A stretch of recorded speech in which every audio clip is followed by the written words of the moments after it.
কেমন আছো? কি রে ভাই, তোর কোনটা কেমন জানি ভারী ভারী লাগতেছে। কি হয়েছে?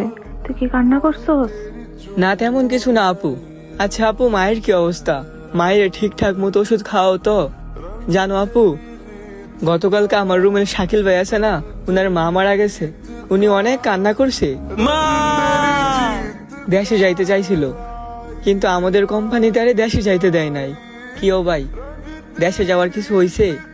জিবি তোমার একটু দেখতে পারলাম না, ভাবছিলাম মি তোমার একটু দেখুন।